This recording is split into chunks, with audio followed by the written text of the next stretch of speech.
नमस्कार मंडळी, मी सूरज खरटमल रत्न मराठी मीडियावर तुम्हा सगळ्यांचं पुन्हा एकदा स्वागत करतो. आणि पहिल्यांदाच आसावरी मॅम यांचं हार्दिक हार्दिक स्वागत रत्न मराठी मीडियावरती. Thank you so much. नमस्कार. झी आणि त्यांची मार्केटिंग स्ट्रॅटेजी हो. आता एक वेगळं समीकरण झालेलं आहे. हो आणि ना. याच्यामध्ये तुमची इथे वर्णी लागणं जवळपास 12 वर्षानंतर तुम्ही झीमध्ये किंवा मराठी मालिका करताय. आणि का म्हणजे झीसोबत हे असोसिएशन इतकं वेळ का?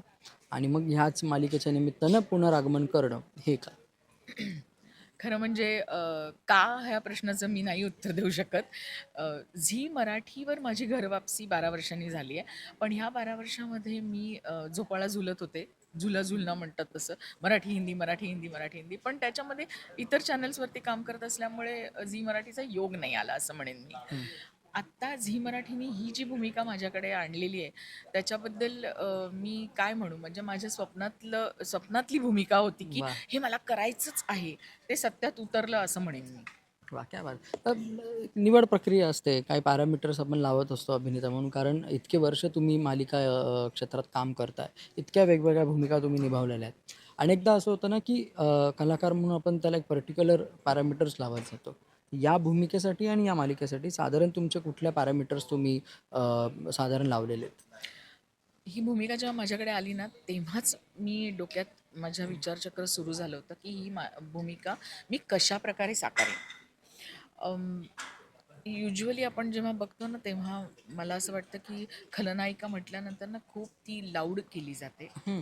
बटबटीतपणे साकारली जाते. म्हणजे एक्सप्रेशन्स म्हणा किंवा केशभूषा वेशभूषा सगळंच त्याचा लुक जो असतो तो खूप असा अंगावर येणारा असतो की खलनायिका भडक असतं सगळं. भडक असं. तर मुळात हिचा लुकच तसा नाही आहे. आता तुम्ही बघताय मला हो. मी अशी आहे. एक तर मी खूप गर्भश्रीमंत आहे. हे सगळं मी उभं केलेलं आहे. तो एक ऑरा आहे माझा. आणि ही इतकी छान अशी दिसणारी घरात तिची सत्ता असणारी अशी बाई ह्या विश्वंभरची पाठ वळल्यानंतर ही काय करते ही? कसलं कांड हिचं चालू राहतं असं लोकांना प्रत्येक वेळेला हा धक्का बसणार आहे. हं. अशा पद्धतीचं हे कॅरेक्टर आहे. त्यामुळे ह्याचा मी जो विचार करते तो हाच की थोडंसं अंडर प्ले करते. मला लाऊड करायचं नाही आहे. आणि तो जो एक पाठ वळल्यानंतरचा जो आहे ना तो विखारी म्हणतो ना आपण असं हं, त्या हं. नजरेत तिच्या विखार किंवा कधी शेरणी जखमी किंवा दुखावलेली शेरणी कशी असते तशी आहे ती. वाह! आणि नॉर्मली ती कधीच विश्वंभरला हे दाखवणार नाही पण विश्वंभरच्या अवतीभोवती लोकांना पूर्ण कल्पना आहे की ही काय आहे. विश्वंभर कधीच ऐकत नाही. त्याच्यासाठी नंदाक्काचा शब्द हा शेवटचा शब्द. वाह! असं असल्यामुळे तिला माहिती आहे आणि काही सांगितलं मला काही फरक पडत नाही. विश्वंभर तर माझंच ऐकणार. असं हे कॅरेक्टर आहे. वाह! क्या बात है! साधारण आता अनेकदा असं होतं की मोठा पडदा, छोटा पडदा. खरंच आता टेलिव्हिजन इंडस्ट्री छोटा पडदा राहिला असं तुम्हाला वाटतं का? मला असं वाटतं आता मोठ्या पडद्याच्या बरोबरीनेच हा हां. छोटा पडदा कॉम्पिटिशनमध्ये उतरतोय. हं. इनफॅक्ट मोठ्या पडद्यापेक्षा जास्त जास्त. छोटा पडदाच लोक बघतात. हं. कारण घरबसल्या सगळ्या गोष्टी बघायला मिळतात. त्याच्यामुळे आणि वेगवेगळे कंटेंट्स, वेगवेगळे विषय म्हणजे मग त्या मालिका असो किंवा OTTवरती सीरीज असो, आपल्याला खूप वेगळे विषय घरात बसल्या-बसल्या बघायला मिळतात. ही एक सुविधा आलेली आहे आपल्यासाठी. त्यामुळे त्याचा लाभ प्रेक्षक घेतातच. तर त्याच्यावरती जे ग्रँजर आहे छोट्या पडद्यावर, हं. ते मोठ्या पडद्यापेक्षा कमी नाहीये. ते आता डेफिनेटली. बरोबरीचंच झालेलं आहे. Definitely, definitely. स्थित्यंतराविषयी मला थोडंसं जाणून घ्यायला आवडेल. अगदी म्हणजे डी-डी सह्याद्रीवरती 9-12 एपिसोड असतील. काय त्याच्यानंतर अल्फावरती 52 एपिसोड, 104 एपिसोड्स असतील. काय आत्ता जवळपास 1000 एपिसोडचा टप्पा हं, टेलिव्हिजनवरती गाठले जातात. तुम्हीसुद्धा अनेक मालिकांच्या 1000 एपिसोड्स चे हं. टप्पा गाठलेले आहेत.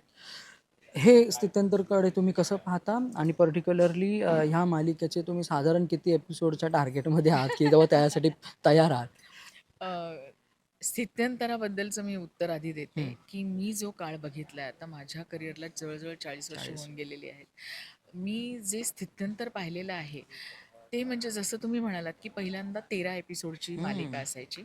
वीकली एपिसोड्स असायचे वीकली आणि एपिसोड्स. 13 भागानंतर एक्सटेन्शन मिळालं तर ते 26चं 26. असायचं. मग ते पुढे-पुढे जाऊन हो, जर नाही मिळालं तर 26 पर्यंत थांबायचो थांबायचं, आणि तो विषय तिथे संपायचा. संपायचं. त्यामुळे ते जे विषय होते ना मालिकांचे ते 13 भागापुरते किंवा 26 भागापुरतेच विषय मर्यादित मर्यादित होते. होतं. ती कथा तिथे संपत होती.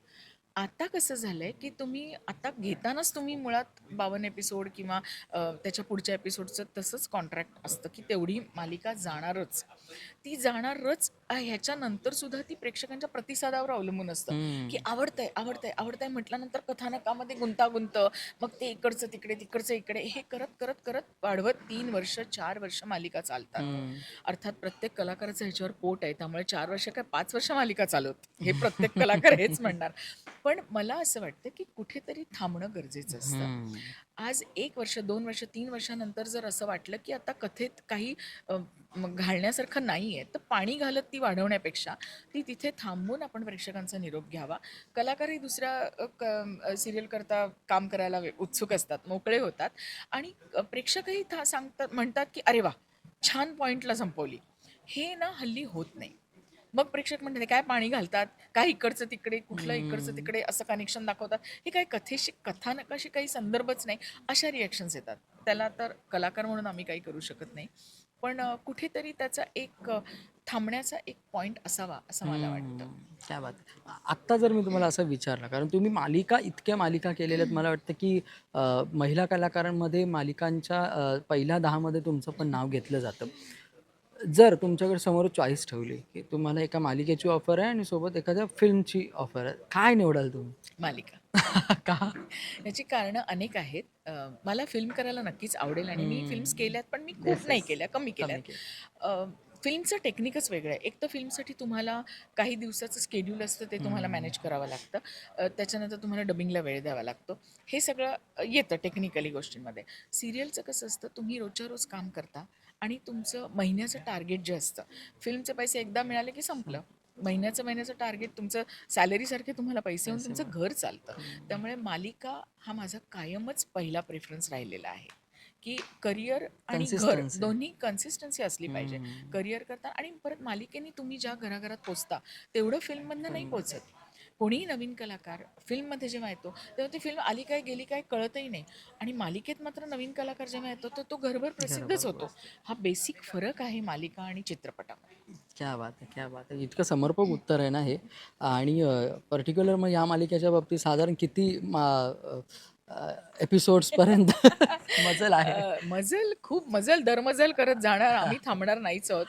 1000, 2000, 5000 जेवढे होतील तेवढे करायचे. फक्त कथानक तेवढं असलं पाहिजे. ते जेव्हा संपेल तेव्हा आम्ही सिरियल थांबवू. क्या बात है! शेवटचा प्रश्न मला असा विचारायचा आहे, की मालिका मराठी पर्टिक्युलरली जर मराठी मालिकांचा आपण विचार केला, तर फार स्त्रीकेंद्री झालेला आहे. म्हणजे स्त्री मध्यस्थ असते आणि बाकी पुरुष कलाकार आहेत त्याच्या अवतीभोवतीचे पात्र बनून जातात. फक्त पात्र बनून जातात. इतकं स्त्रीकेंद्री मालिका आता हो, झालेली आहे. ह्याच्या हो. संदर्भात तुम्हाला काय वाटतं ना, कशा पद्धतीने एकंदरीत महिला कलाकार वर्गाला याचा फायदा होतो? फायदा तर निश्चितच होतो. हं. कारण स्त्री पात्र जेवढी जास्त तेवढ्या कलाकारांना मानधन मिळतं आणि घर चालतं. हा तर महत्त्वाचा मुद्दा म्हणजे आपण जेव्हा प्रोफेशनली ह्याचा विचार करतो. हं, हं. त्यामुळे आर्थिक हे तर प्रत्येकाचं करिअर आहे. त्याच्यामुळे त्या दृष्टीने महिला कलाकारांना दिवस चांगले आले असं म्हणेन मी. हं. आणि पुरुष कलाकारांचं कसं होतं, आता जर स्त्रीप्रधानच भूमिका असेल, कथानक असेल, कथानक असेल. तर स्त्रियांनाच त्याच्यामध्ये वाव जास्त असतो. मग तो नवरा किंवा सासरा किंवा वडील किंवा हे यांची भूमिका थोड्या कमी असतात. आता हे प्रत्येक कथेवरती अवलंबून आहे, की ज्या कथेमध्ये स्त्रीप्रधान भूमिका आहेत, तिथे स्त्रियांना वाव जास्त आहे, हे तर उघड आहे. तर ते कथानकावर अवलंबून असतं असं मला वाटतं. डेफिनेटली. जाता जाता प्रेक्षकांना या मालिकेसंदर्भात कसं आवाहन कराल तुम्ही? सोमवार ते रविवार रोज संध्याकाळी 7 वाजता झी मराठीवर शुभ श्रावणी बघायचंय. अलकनंदा राजशिर्के रोज तुम्हाला महिन्याचे 30ही दिवस भेटायला येणार आहे या रूपात. तेव्हा बघायला विसरू नका. क्या बात है! खूप खूप शुभेच्छा आणि धन्यवाद रत्न मराठी मीडियासोबत गप्पा मारल्याबद्दल. Thank you so much. Thank you. Ratna Marathi मीडियाला सबस्क्राईब करा, बेल आयकन बटन दाबा आणि ह्या व्हिडिओला नक्की लाईक करा आणि तुमच्या प्रतिक्रिया कॉमेंट बॉक्समध्ये नक्की कळवा.